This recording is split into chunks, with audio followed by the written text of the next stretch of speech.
and welcome to 5 things you need to know about authorship agreements in 5 minutes or less, a video series where we provide tips and tricks for various aspects of the graduate student research experience in 5 minutes or less.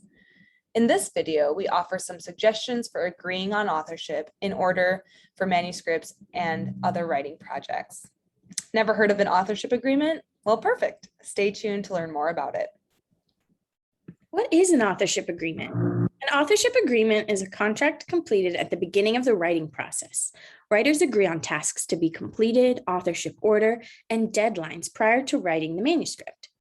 For example, on the School-Based Mental Health Research and Training Initiative team, we utilize this form in which we provide the name of the project, dates of the agreement, as well as which journal we plan to submit the paper to.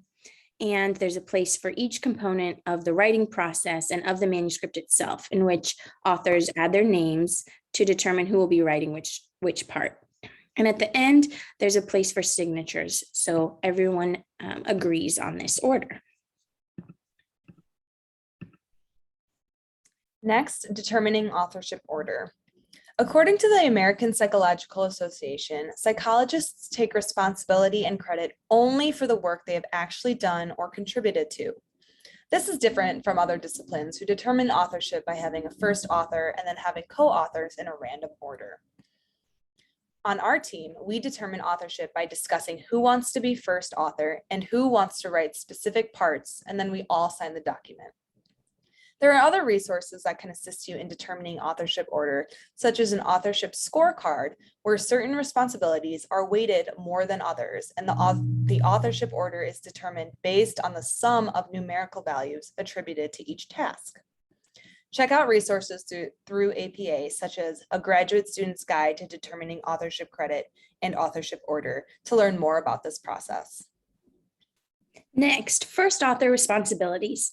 The first author is typically responsible for research design and writing the majority of the paper. They are also responsible for choosing and submitting to the journal, and they serve as the corresponding author.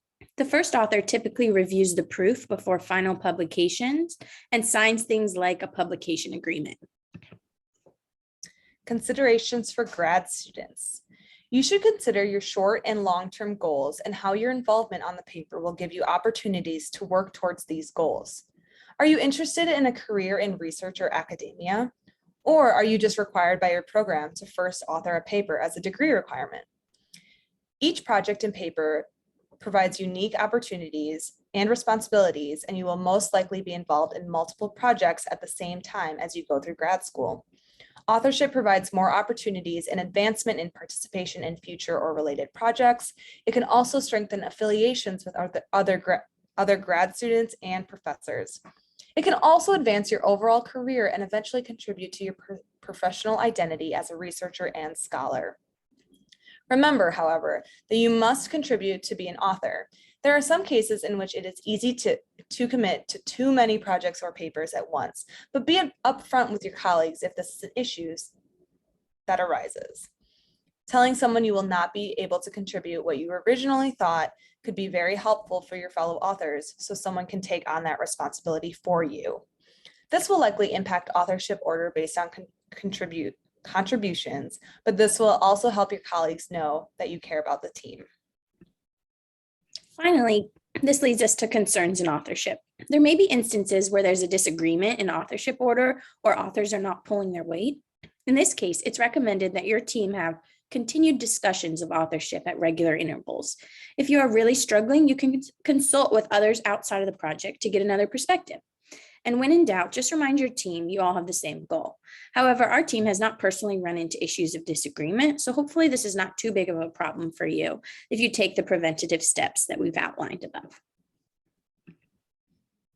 Thank you for tuning in to 5 things you need to know about authorship agreement in 5 minutes or less. Please subscribe and be on the lookout for our next video, 5 things you need to know about journal selection. We look forward to engaging with you and serving as a resource for your introductory research needs. Take care.